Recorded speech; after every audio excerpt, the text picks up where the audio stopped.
ስለዚህ እንዲሁ እንደቀላል የምታደርጉት ነገር አይደለም። የጊዜ አጠቃቀምን ብታዩ ኢትዮጵያ በዋል ፈሰስ በፈለግንበት ማኪያቶ ስንጠጣ፣ ሻይ ስንጠጣ፣ ከሌን ጠይቅ ከሌ ጋር እንድረስ ስንል እንዲሁ ነው የምንሄደው። እዚህ ግን በጣም ፕሮግራም መሆን አለብን። እቅድ አውጥተን በፕላን መንቀሳቀስ አለብን።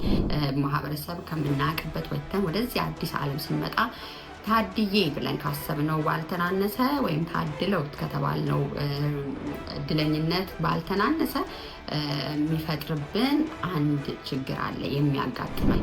ሰው ከሰራ ከለፋ የልፋቱን የሚያገኝበት፣ እንደ ደሃ ሀገር እንደምንኖር ሰዎች ደግሞ ብዙ ህይወታችንን እናሻሽል የምንችልበት እድሎች ያሉበት ነው። ግን አንዳንድ ጊዜ የሰው ህይወት ከዚህም ከገንዘብም ከስኬት የሚያልፍና ከስሜት ጋር ሲቆራኝ ደግሞ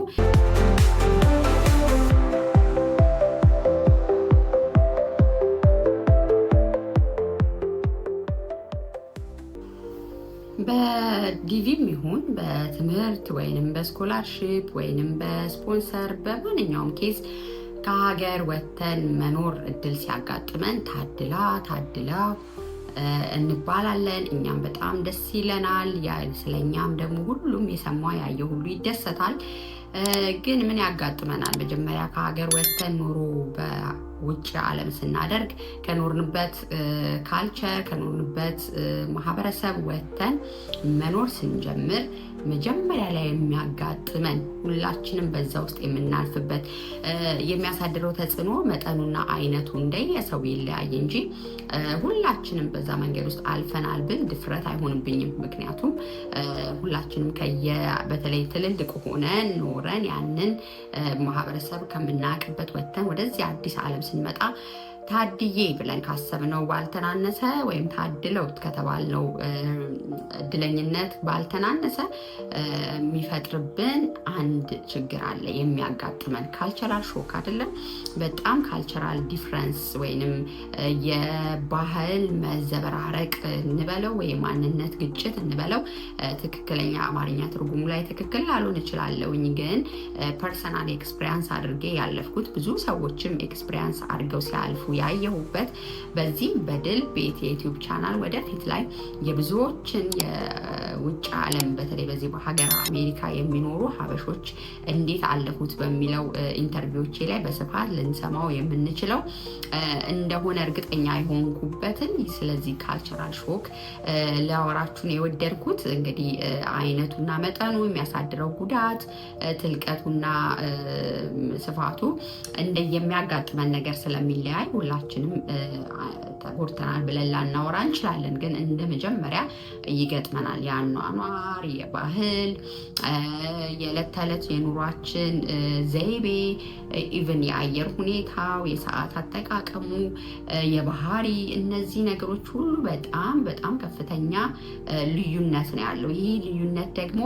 በራሳችን ላይ በስነ ልቦናችን ላይ አስበንና ገምተን ከመጣ ነው ከኤክስፔክቴሽናችን ጋር ሲጋጭ አንዳንዶቻችንን ለዲፕሬሽን፣ አንዳንዶቻችንን ለቁጭት፣ አንዳንዶቻችንን ስሜት አልባ ወይም ደስታ የሌለው ኑሮ እንድንኖር፣ አንዳንዶቻችን ደግሞ ወደኋላ ዞር ብለን ለምን መጣን፣ እንዴት መጣን፣ ምን ስል ዲቪ ሞላው ወይ ምን ስል ይሄንን እድል አገኘው ብለን እንድናስብ ያደርገናል። ያ ማለት ሀገሩ በራሱ ጥሩ አይደለም ልላችሁ አይደለም። ሁላችንም ለመምጣት ታግለን ነው የመጣ ነው። እውነትም ደግሞ በጣም ብዙ ኦፖርቹኒቲ ያለበት ቆንጆ እድሎች ያሉበት ሰው ከሰራ ከለፋ የልፋቱን የሚያገኝበት እንደ ደሃ ሀገር እንደምንኖር ሰዎች ደግሞ ብዙ ህይወታችንን እናሻሽል የምንችልበት እድሎች ያሉበት ነው። ግን አንዳንድ ጊዜ የሰው ህይወት ከዚህም ከገንዘብም ከስኬት የሚያልፍና ከስሜት ጋር ሲቆራኝ ደግሞ የሰው ልጅ ከለመደበት ኮንፈርት ዞኑ ሲወጣ ኢሞሽናሊ በጣም ለብዙ ነገሮች ይጋለጣልና ይህ ካልቸራል ሾክ የምንለው በተለይ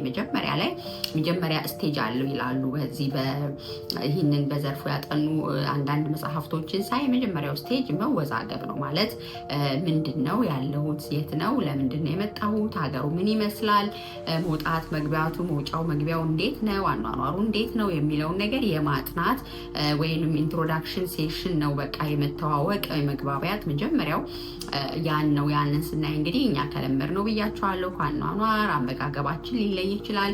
ላይፍ ዘይቤያችን ራሱ አይደለ። ይሄንን እንግዲህ እኔ በራሴ ምሳሌ ስሰጣችሁ ኢትዮጵያ እናትም ሚስትም የውጭ ሰራተኛ ነኝ። ኦፍኮርስ ግን ያ ማለት በጣም ራሱን የቻለ ትልቅ ልዩነት ያለው ነው። ከዛ ቤት መታችሁ ደግሞ ቤት የምታርፉበት ቤት ያለውን ኃላፊነት የሚያግዛችሁ፣ እናትነታችሁን የሚያግዛችሁ፣ ሚስትነታችሁን የሚያግዛችሁ ብዙ እድሎች አሉ። እዚህ ግን እንደዛ አይደለም። ለሁሉ ነገር ራሳችሁ ናችሁ የምትቆሙት። ኢዝሊ እናንተ ታደርጉት የነበረው ለምሳሌ ፀጉራችሁን መሰራት ብትፈልጉ ኢዝሊ በአቅራቢያችሁ የትም ተነስታችሁ ብድግ ብላችሁ ትሄዳላችሁ። እዚህ ደግሞ ብትፈልጉ ቀጠሮ አስይዛችሁ ሄዳችሁ ጊዜ ወስዶ እና ያላነሰ ገንዘብም ጠይቋችሁ ስለሆነ ስለዚህ እንዲሁ እንደ ቀልድ የምታደርጉት ነገር አይደለም። የጊዜ አጠቃቀምን ብታዩ ኢትዮጵያ በዋል ፈሰስ በፈለግንበት ማኪያቶ ስንጠጣ፣ ሻይ ስንጠጣ፣ ከሌን ጠይቅ ከሌ ጋር እንድረስ ስንል እንዲሁ ነው የምንሄደው። እዚህ ግን በጣም ፕሮግራም መሆን አለብን። እቅድ አውጥተን በፕላን መንቀሳቀስ አለብን። ምክንያቱም እንዳልኳችሁ በጣም ዘርፈ ብዙ ኃላፊነት ነው ያለብን። እነዚህና መሰል የቋንቋው በጣም እንግዲህ በአማርኛ አውርተን ተግባብተን የምንመጣ ሰዎች እዚህ ደግሞ በምንሄድበት የስራ ቦታ የቋንቋ ልዩነት አለ። በቆዳ ከለራችን እንኳን ልዩነት አለ። ምግብ አመጋገብ ብትሉ እኛ እንጀራን ጥቅልል አድርገን በእጃችን እንበላለን። ከሹኪያ አያያዝ ጀምሮ ከሬስቶራንት አጠቃቀም ጀምሮ እንደ ማንኛውም ሰው ግራ ሊገባን ይችላል። የባህሪ ራሱ እንግዲህ እዛ ይኖርንበት የሚያውቁን ጓደኞቻችን ቤተሰቦቻችንን ትተን እዚህ እንደ አዲስ ሰው ነው የምንተዋወቀው። ስለዚህ ባህሪ ለባህሪ እስክንግባባ ምን ይወዳል ምን ይጠላል ሀገሩ ራሱ ተጽዕኖ አድርጎበት የፈጠረብንን የባህሪ ለውጦችን እስክንዋሃድ የመጀመሪያው ኢንትሮዳክሽን ሴክሽን ላይ በጣም ትንሽ ጊዜ ይወስዳል። ከዛ በኋላ ደግሞ አክሴፕት የማድረግ ስቴጅ ነው የሚቀጥለው። ኦኬ በቃ ያለሁት እዚህ ነው፣ የዚህ ሀገር ባህል እንደዚህ ነው፣ አይዴንቲፋይ ያደረግነው ማለት ነው። ሶ እንደዚህ ነው፣ አመጋገቡ እንዲህ ነው፣ አለባበሱ እንዲህ ነው፣ የስራ ባህሉ እንዲህ ነው፣ ቋንቋው እንዲህ ነው። ሶ እንዴት አድርጌ መቀጠል እችላለሁ? እንዴት አድርጌ መቆም እችላለሁ? እንዴት ልማር? እንዴት ራሴን አፕዴት ላድርግ? እንዴት ከነገሮች ጋር ራሴን ላስኪድ የሚል ራሳችንን ዝግጁ የምናደርግበት ስቴጅ ነው በዚህ በካልቸራል ሾክ ውስጥ ስናልፍ ማለት ነው። ስለዚህ በዚህ ስቴጅ ውስጥ ብዙዎቻችን ለመማር ለመዋሃድ አክሴፕት ለማድረግ ኦኬ የኢትዮጵያውን ያኛውን የኋላውን ታሪኬ ኦልሬዲ አልቋል።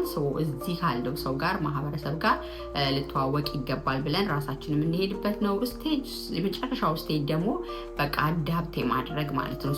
ያ ደግሞ የሚሆንበት ስቴጅ በጣም ቶታሊ ሙሉ በሙሉ እንረሳዋለን። ኢትዮጵያ ያለንን ልምድ ወይም በፊት የነበረን ኤክስፒሪያንስ እንረሳውና እዚህኛ ውስጥ እንዘፈቃለን። ከዛ አይታችሁ ከሆነ አንዳንድ ሰው ከብዙ ዓመት በኋላ ወደ ሀገር ቤት ሲመለስ የኢትዮጵያ ያለውን ባህል ካልቸር ደግሞ ሙሉ በሙሉ ይረሳል። ነው የካዲ ጉረኛ ነው ምን ሆኖ ነው ረሳው ለማለት ነው ምናምን ይባላል አይደል? ኦፍኮርስ ረስቶት ነው። ምክንያቱም ይሄኛውን አዳፕት ያደርገዋል፣ በዚህኛው ካልቸር ውስጥ ይወሰዳል። የኦፊስ አጠቃቀሙ ብትሉ የሰዓት አጠቃቀሙ፣ ከሰዎች ጋር የሚኖርበት ኮሚኒኬሽን ኤቭሪቲንግ ይሄኛውን አዳፕት ያደርግና ከረዥም ዓመት በኋላ ወደ ሀገር ቤት ሲመለስ ደግሞ በፊት የሚያውቀው ግን የረሳው ይገጥመውና እዛ ደግሞ ሌላ ካልቸራል ሾክ ይገጥመዋል ማለት ነው።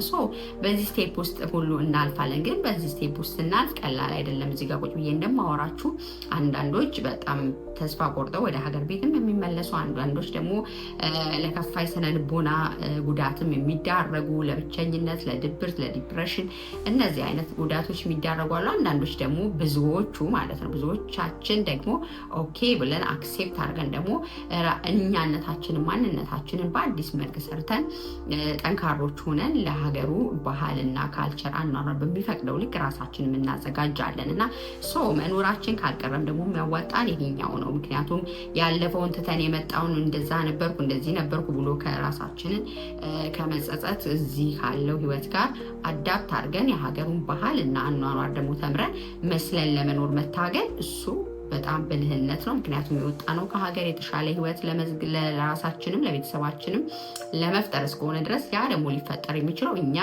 ኢሞሽናሊም ፊዚካሊም ጤነኞች ስንሆን ስለሆነ ስለዚህ በጣም እንደ ኢትዮጵያ የለመድኩት አይነት ኑሮ ዘይቤ ብቻ ይዤ መኖር አለብኝ ብለን ድርቅ ብለን በዛ ትዝታ ውስጥ እና በዛ ሁኔታ ውስጥ ራሳችንን ከምንደብቅ ራሳችንን ከዛ ውስጥ አውጥተን እዚህ ደግሞ ሀገሩና ሁኔታው የሚፈቅደውን አመጋገብ ይሆናል፣ አለባበስ ይሆናል፣ የጊዜ የጊዜ አጠቃቀም፣ የኑሮ ዘይቤ፣ የሁሉን ነገር ተምረን በዛ መልክ መንቀሳቀሱ ያዋጣናል። እሱ ነው የሚጠቅመን ልላችሁ ነው።